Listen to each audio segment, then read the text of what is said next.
Muchas gracias a Ricardo por su amable presentación. Muchísimas gracias al Instituto de Prensa por invitarme a dar esta charla inaugural de este acontecimiento con periodistas europeos y latinoamericanos, algunos colegas a los que conozco hace años y respeto mucho. Muchísimas gracias también a la Unión Europea y al señor embajador por apoyar esta iniciativa, que creo que es importante y relevante en estos momentos en que el periodismo vive una crisis importante tanto en América Latina como en Europa, por el modelo de negocio y la irrupción de Internet. Iniciativas como estas son muy importantes para nosotros para transmitir al público el trabajo que hacemos y la importancia humildemente de nuestro esfuerzo y de nuestro trabajo. Voy a hablarles del caso Odebrecht, caso que ya conocen, importantísimo caso de corrupción gravísimo, probablemente el mayor escándalo que ha habido en América Latina de corrupción en los últimos 25 años. Y les voy a confesar que este caso, para mí, humildemente, ha sido una de las investigaciones periodísticas más fascinantes y más interesantes que he llevado a cabo en mi vida profesional.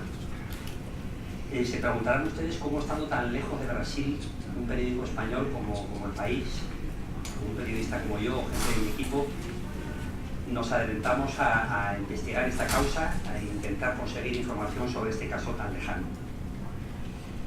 La historia es muy sencilla. El caso, como ustedes conocen, afecta a una gran constructora brasileña que ha comprado a políticos y funcionarios corruptos a lo largo de una docena de países en América Latina. Y lo curioso de este caso y la forma en la que nosotros nos intrincamos y nos acercamos a este caso es el hecho de que, pese a encontrarse la historia tan lejana en un país como Brasil, tuvimos la enorme suerte de que una parte muy importante y desconocida de este escándalo se encontraba a escasamente 4 o 5 horas de coche de la capital de nuestra creación en Madrid.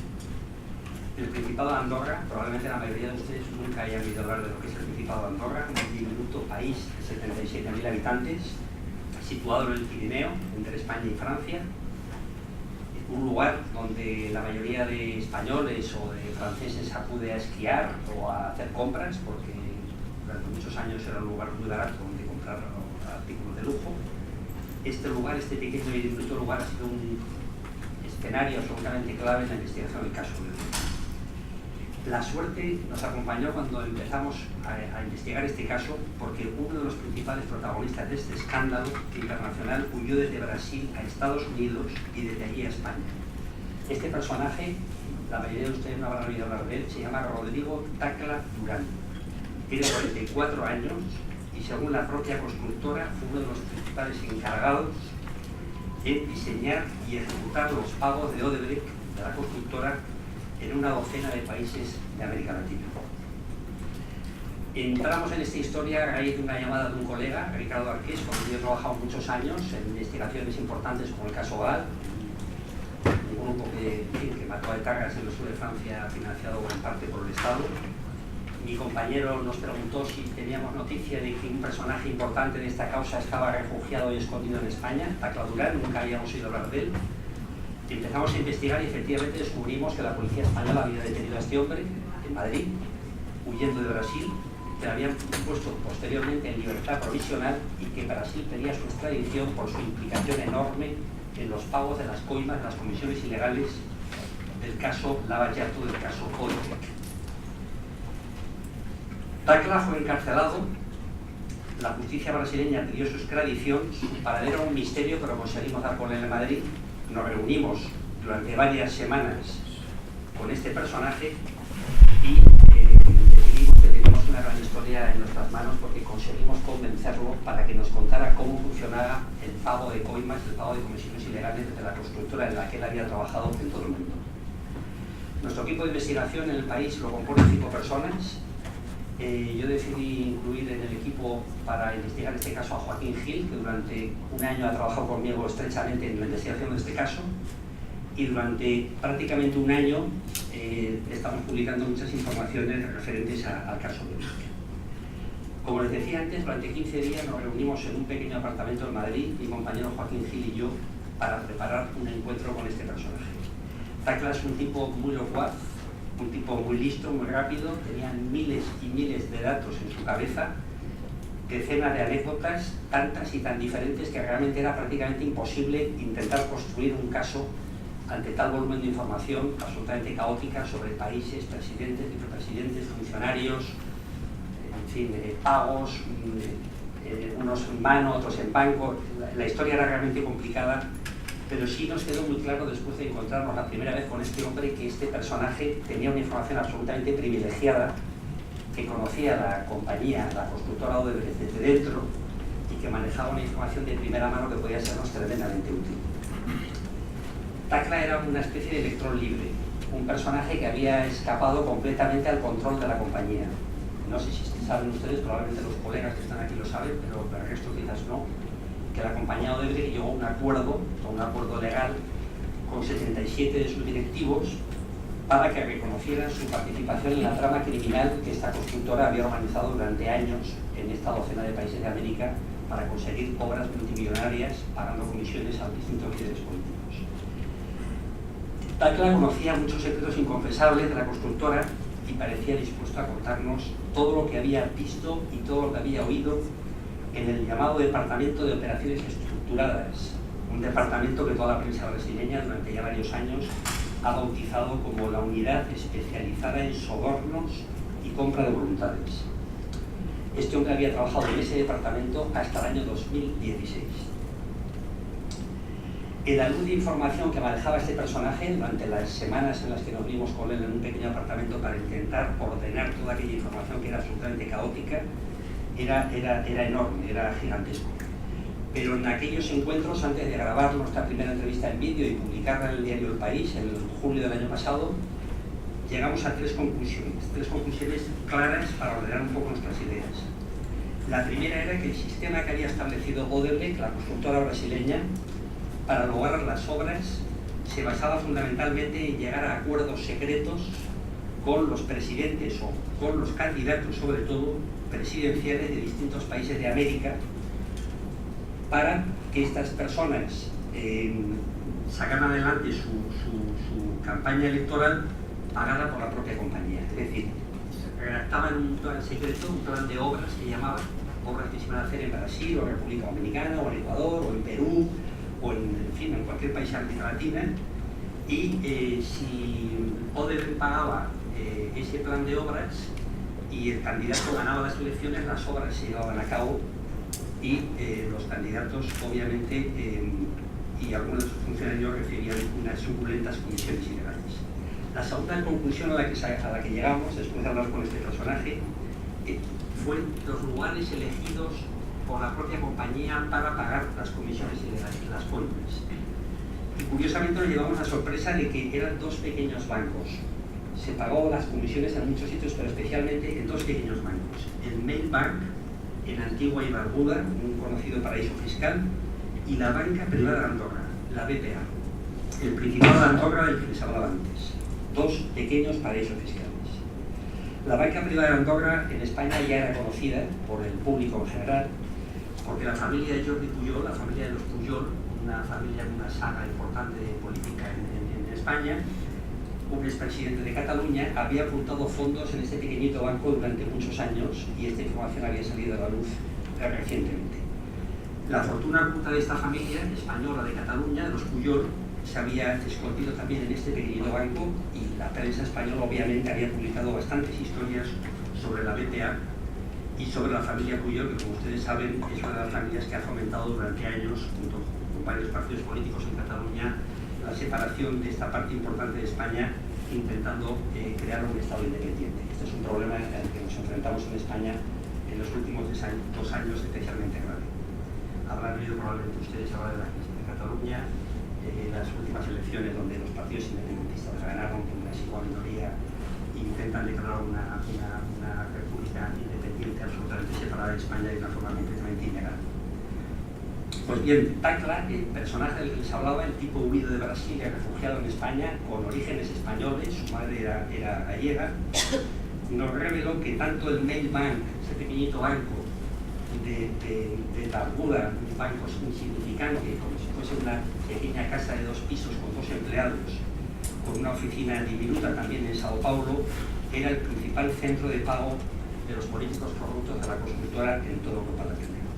Ese pequeñito banco, un banco absolutamente inofensivo, es decir, un banco completamente diminuto, que realmente no era un banco de verdad, era puro humo, se hacían las transferencias a varios bancos en el mundo, pero especialmente a la banca privada de Andorra, a ese pequeño principado entre España y Francia del que les hablé antes. Un banco que en 2015 había cerrado por blanqueo de capitales y la habían cerrado por blanqueo de capitales las propias autoridades del Principado. Takla nos dijo una frase en aquellos encuentros que tuvimos con él que a nosotros nos llamó poderosamente la atención. Nos dijo que en Odebrecht no hay un cerebro, hay un banco como cerebro. Y ese banco como cerebro era, curiosamente, la banca privada de Andorra. El abogado de Odebrecht nos explicó que este banco andorrano era el encargado de los pagos finales a los políticos corruptos. En el mismo banco tenía cuenta el propio Takla, el personaje con el que estábamos hablando. La constructora abría cuentas en este banco a nombre de PETs, personas políticamente expuestas, como lo denominaba el banco en sus notas de compliance, en las notas del Departamento de Cumplimiento, donde se examina el perfil de cada cliente y el riesgo de cada cliente.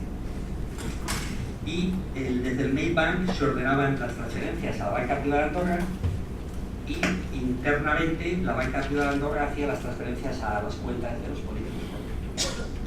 Una vez que el dinero llegaba al banco andorrano, se ingresaba en las cuentas de estos políticos mediante traspasos internos que no dejaban ningún tipo de rastro. Evidentemente, los traspasos internacionales, lo que se llama el switch, deja un rastro, deja un track, deja una huella, pero cuando el dinero llegaba en nombre de sociedades panameñas a estas cuentas de la banca privada de Andorra, se hacían los traspasos internamente de forma que no había rastro alguno para descubrirlos. El propio banco, curiosamente, tenía un departamento creado exclusivamente para crear sociedades panameñas, sociedades offshore, a cuyo nombre se ponía el dinero, no al nombre de los políticos, sino al nombre de sociedades offshore, detrás de las cuales se encontraban los políticos corruptos. Los principales directivos del banco, de este pequeño banco, que tenía unos 9.000 clientes, eran los que preparaban, diseñaban, pagaban y organizaban estas sociedades panameñas. Y finalmente, la tercera conclusión a la que llegamos después de hablar varias semanas con Takla fue que la constructora Odebrecht, por seguridad, casi nunca pagaba las comisiones ilegales, las coimas, en los países de origen del beneficiario. Siempre las pagaba fuera. No las pagaba en Brasil, o en Ecuador, República Dominicana, o en Perú. En general, intentaba pagarlos fuera. Y ahí era donde el Maybank, ese banquito de Barbuda, y la BPA de Andorra tenían su papel extraordinariamente importante.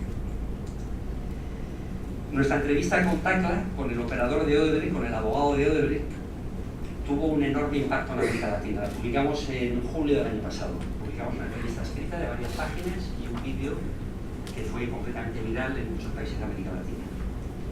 Pero no teníamos más. Solo teníamos el testimonio de este personaje que parecía saberlo todo, que se escurría como una anguila cuando le preguntábamos sobre su participación directa en el caso, su implicación directa. Él siempre venía a decir que él había asesorado al banco para hacer estos pagos y de alguna forma veía el riesgo que estaba ejerciendo el banco en esos pagos, pero él evidentemente pues decía que no había participado de una forma directa en ninguno de ellos, algo como asesor del propio banco. Lo que quedó claro después de esa entrevista es el objetivo que teníamos como periodistas, por dónde podíamos seguir, qué podíamos buscar. Y obviamente el punto clave de nuestra historia era la BPA, la banca privada de Andorra, ese pequeñito banco situado, como decía antes, a 4 horas de coche de nuestra oficina. Esta entidad bancaria con 29.000 clientes, que había sido cerrada en 2015 por el gobierno de Andorra, como les dije antes, después de que el 10 de marzo del 2015, el mismo año, el FinCEN, un organismo de control norteamericano, hiciera pública una nota diciendo que en ese pequeñito banco, inofensivo, supuestamente, escondían su dinero y lavaban su dinero varios grupos criminales, desde la mafia china, la mafia rusa, en fin, altos políticos de los gobiernos de Chávez y Maduro. No citaba a Odebrecht, pero hablaba de varios grupos criminales. El escándalo que había provocado esa nota del FinCEN, de ese organismo de control norteamericano, estuvo a punto de acabar con Andorra como país. Andorra, les decía antes, es un país insignificante, muy pequeño, 77.000 habitantes, vive del comercio y de la banca, y el escándalo que tenían sus gobernantes era tan enorme, tan incontrolable, que el país sus gobernantes decidieron cerrar el banco como medida inmediata para intentar de alguna forma salvar el nombre de su propio país y que no arrastrara el escándalo de ese banco a lo que había sido la historia del Principado durante décadas. Y también decidió dar un paso absolutamente inédito en la historia de este pequeño Principado, que es acabar con el secreto bancario por primera vez después de décadas. La seña principal, la seña de identidad de este pequeño país, que vivía fundamentalmente más del 25% de los ingresos del país provenían de la banca. Pues bien, Joaquín Gil, mi compañero del equipo de investigación, y yo pusimos nuestros ojos y pusimos nuestros oídos en la BPA, en ese pequeño banco. Intentamos mirar o conocer de la forma que pudiéramos las tripas de esa entidad ya clausurada y cerrada. Nos pusimos a trabajar, a utilizar todas las fuentes que pusimos cercanas a esa institución, desde directivos hasta personas cercanas a la propia entidad bancaria, incluso a algunos clientes. Tocamos decenas de fuentes y conseguimos lo que cualquier periodista soñaría en un caso semejante. Miles y miles de actas secretas, confidenciales del Departamento de Compliance, del Departamento de Cumplimiento del propio banco, donde los gestores del banco examinaban el perfil de cada cliente. Es decir, cada vez que un cliente, especialmente un PEP, persona políticamente expuesta, se acercaba a la BPA para colocar su dinero allí, ese departamento, como cualquier banco del mundo, sus gestores examinaban y hacían notas sobre el cliente. Que es un PEP, que ha sido ministro, que ha sido alto funcionario, que su nivel de riesgo es alto, medio, bajo, haciendo rellenar una serie de cuestionarios donde dice dónde va a provenir el dinero, cuál es su origen, qué va a hacer con él, si va a invertir o ahorrar. Es decir, los gestores hicieron bien su trabajo, rellenaron centenares, miles de documentos sobre cada uno de sus clientes, porque muchos de ellos eran realmente gente, en fin, llamativa, con orígenes cercanos al mundo de la política o del funcionariado, y advirtieron del riesgo de estos perfiles. Pero pese a todo, pese a esas notas del Departamento de Compliance del banco y a las numerosas advertencias que los gestores hacían sobre estas personas, el banco abría cuentas cifradas en muchas ocasiones, es decir, donde no aparecía el nombre y el apellido del cliente, solamente un número, y autorizaban operaciones multimillonarias. No estoy hablando de 2, 3, 4, 5, hay casos de venezolanos de hasta 200 y 300 millones de dólares. El banco, miró hacia el otro lado, miró a la Meca, como se dice en ocasiones, y abría estas cuentas sin ningún pudor ni ningún problema, y es más facilitado sobre el final. Evidentemente, cuando estas cuentas se estaban abriendo en aquellos años, estamos hablando desde el 2000 hasta el 2015, el escándalo de la constructora brasileña de Odebrecht no había saltado. Nadie sabía que Odebrecht era una constructora corrupta que estaba comprando voluntades por todo el mundo. Pero los gestores del banco sabían que una gran compañía estaba pagando a políticos, expolíticos y funcionarios inactivos.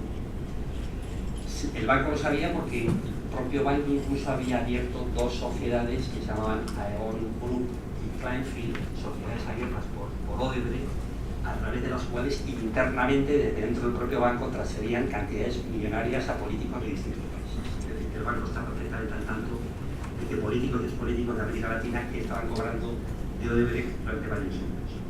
Hemos calculado que el monto total de las coimas, las comisiones ilegales que se pudieron pagar por esta vía ha superado 200 millones de dólares solamente en Andorra y solamente en este banco.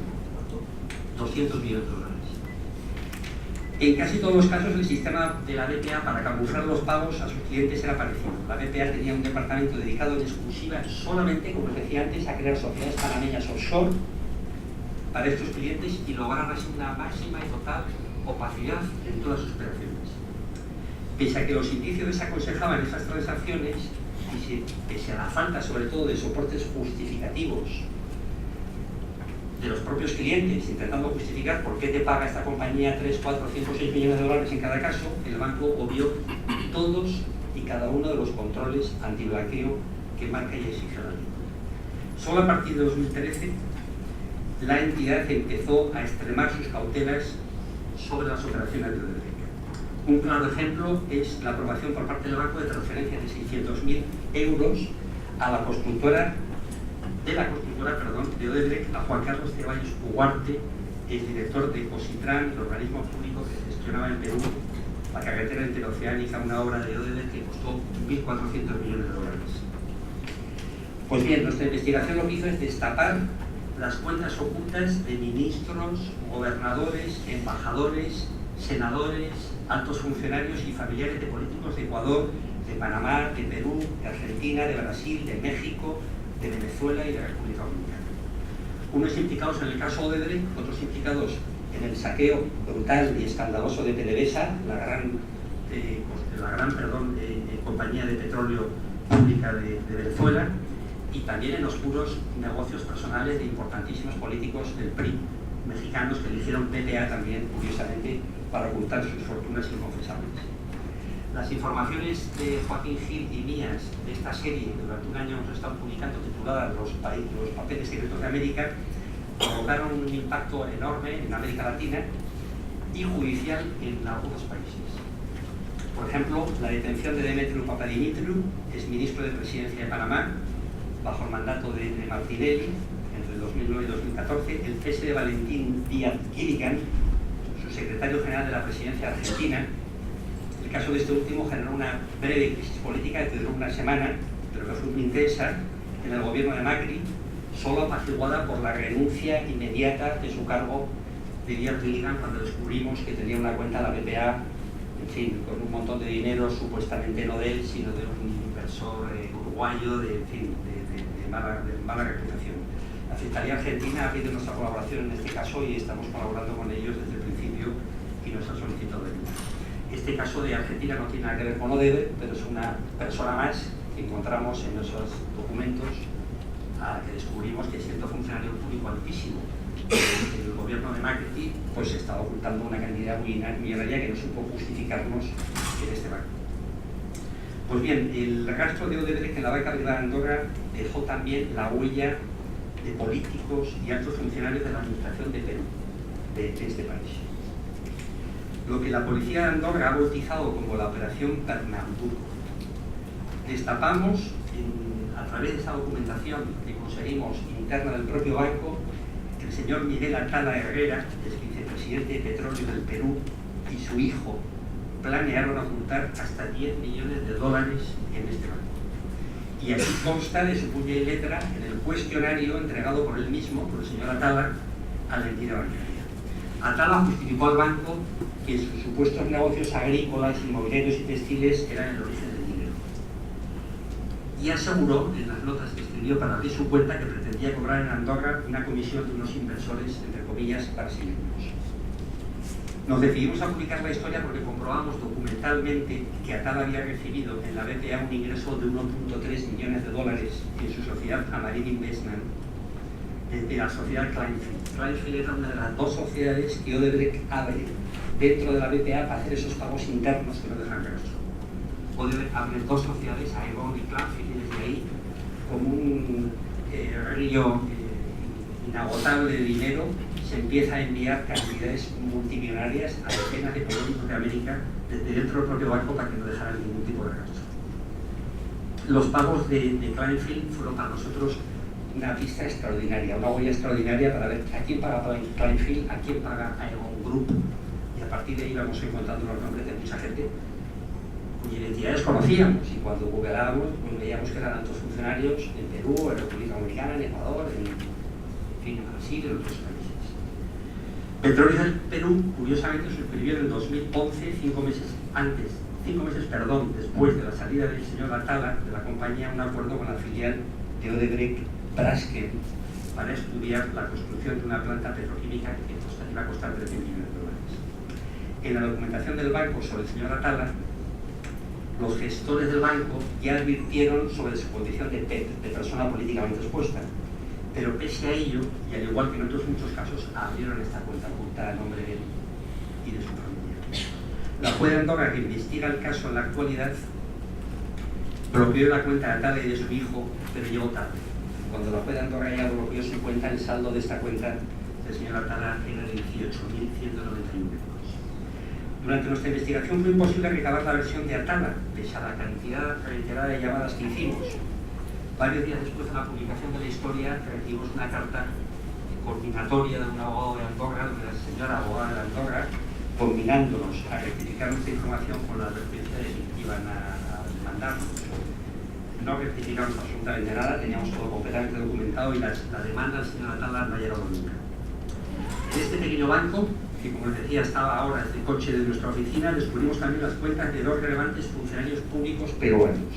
El señor Edwin Martín Luyo Barrientos, ex miembro del Comité de Licitaciones de la Línea 1 del Metro de Lima, y Gabriel Prado Ramos, el director de Seguridad Ciudadana de Lima y el responsable de la empresa municipal de peajes EMAPE durante la alcaldía de la señora Susana Villarán entre el 2011 y el 2014.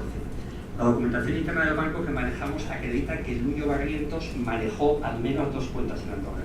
Una en LinkedIn de Andorra, en la que tuvo 1.2 millones.